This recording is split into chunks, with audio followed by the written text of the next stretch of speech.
Nasarim and the Enlightened Ones, Chapter 1.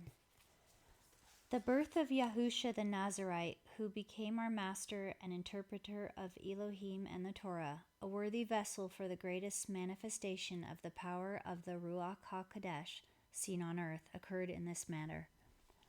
About the time Yochanan the forerunner commenced teaching the way of the wilderness besides Jordan, in the year before Herod died, when Augustus Caesar ruled the Roman world, a babe was born.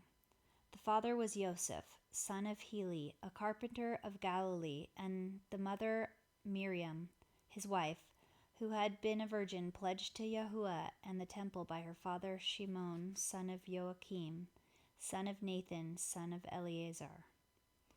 A decree had gone out that all who claimed kinship within the house of David should be gathered for enrollment at the city of David, called Bethlehem in Galilee. Therefore Joseph, being rightfully born into the stock of David, took the scroll of his parentage and went to Bethlehem so his kinship could be established. Now Miriam, being then heavy with child, longed in her heart to be among her kinsmen, and she prevailed upon Joseph to take her, for Bethlehem was only a day's journey from them. The two, with a servant, came to Bethlehem at eventide. But because so many had gathered, the inns were filled. Then, as Miriam's time was close upon her after the journey, a man took pity on her and provided a cave used as a stable. There the travelers found shelter and rest. That night Miriam's labors came upon her, and she suffered the pangs of childbirth and cried out in pain. Nearby some shepherds were tending sheep, for in the midst of so many strangers these needed protection, and hearing her cry went to help. They provided a shepherd's basket, which was filled with straw, and placed it in the manger, and the newborn babe was wrapped in the clothes brought for him. After 8 days had elapsed, the child was named Yeshua, meaning one who delivers. For an angel of Yahuwah had appeared to Joseph in a dream, saying, "That which lies within Miriam your wife is filled with the power of the Ruach HaKodesh, and will respond to the hopes of men." Later men called him Yahusha, and because he fulfilled their hopes and was anointed with the power of the Ruach HaKodesh, he became acknowledged as the Messiah. Now the stable was against a hill behind an inn where sages from the east were staying, men of Sestera, wise in the books of heaven, and of Nimrod, who carried the cross of fire. So Joseph sent for them, requesting they come and foretell the child's future, for such was the custom. One of the sages said, "It is strange indeed, for this child is born under no usual star, but under one that is a star in appearance only, and not in nature, having a power not in other stars. He is destined for greatness, and will motivate events touching the lives of all men." When word of this was passed around, there was much excitement among those belonging to the house of David, and many, remembering the prophecies of Yochanan, for they had passed his way, wondered in their hearts, "Is this not he for whom we wait, the consolation of the Yahudim and deliverer of men?" This displeased the people of Bethlehem, who awaited another deliverer.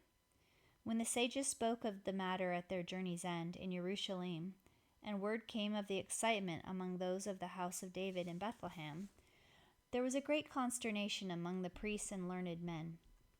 They tried to discover where the babe was, but the sages answered deviously and said, "His star points toward the east." An elder of the house of David, attending the blessing of the child on the 8th day, lifted up his voice and declared, "Surely this is he who has been promised to redeem us out of the hands of evil. This is he upon whom the power of the Ruach HaKodesh will descend, bestowing strength, compassion, and wisdom. Surely he will rule in the kingdom of Elohim." When the king heard about these things, and that a babe had been born who, many claimed, was destined to be the deliverer, he was greatly disturbed and summoned the council. With the council were learned scribes and elders who disputed amongst themselves concerning the babe. Some said that while Yahuwah's anointed would be born in Bethlehem, the deliverer would not, for the birth of Yahuwah's anointed in that place had been foretold by the prophets. Others said it might not be more than an enlightener who was expected to be born at that time. However, when many agreed that Yahuwah's anointed and the deliverer might be the same person, the king sent 3 men to discover the child. The dispute before the council had been long, And Joseph had been forewarned. So when the men sent by Herod came to Bethlehem, Joseph had departed with his family. They went to the place where the kinsman of Miriam lived. The men who came did not search long for Yahusha, for after the council had been dismissed, Herod slew the son who sat with him on the throne, as he had slain others of his blood. Later, Herod died himself. But after these happenings, the Romans did not bestow the title of king on any Yahudi, and it was unlawful for any man to claim the title. In this manner, the prophecy was fulfilled which said, "A virgin shall give birth to a son, naming him Elohim with us. He will be the bearer of knowledge, discriminated between good and evil. But before this is given to the people, the land will lose its kings." When time had passed, Joseph and Miriam came to Jerusalem and stayed at the house of a relative, a man strongly set against wrongdoing and well learned in the Torah. The 40 days having been accomplished for the purification of Miriam, she came to the temple, and Joseph offered the prescribed sacrifice and dedicated the child. Hearing from Joseph and Miriam the things which the sages had foretold about the child Yahusha, the devout man took the babe into his arms and praised Yahuwah in this manner. "Because the things foretold have come about, your servant is prepared to depart in peace, for my eyes have been gladdened by the deliverer of my people, a beacon light for others and the glorifier of your name. He will teach all men the ways of Yahuwah and how to walk in his paths. So swords shall be made into plowshares and spears into billhooks, and peace will reign over men." Joseph and Miriam could not understand the meaning of this and asked what was meant, whereupon the man replied, "I hold a sapling which will grow into a sturdy tree, under the shade of which many nations will find peace. Yet he will also test the strength of our people, tearing them apart in dispute. He comes as a separator, dividing the sheep from the goats, showing each his rightful place.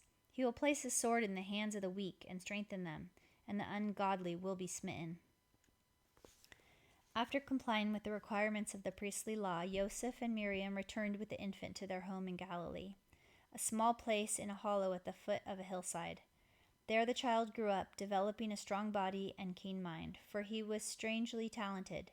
He was wise beyond his years and deft with his hands, and when old enough he began learning the craft of plow-making.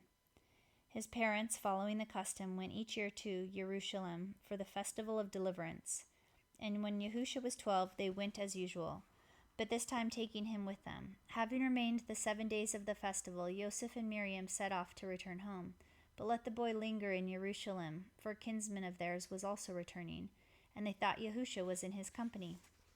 Having gone a day's journey and finding Yahusha was not with his kinsman, they became perturbed at the first light in the morning, returned to Jerusalem.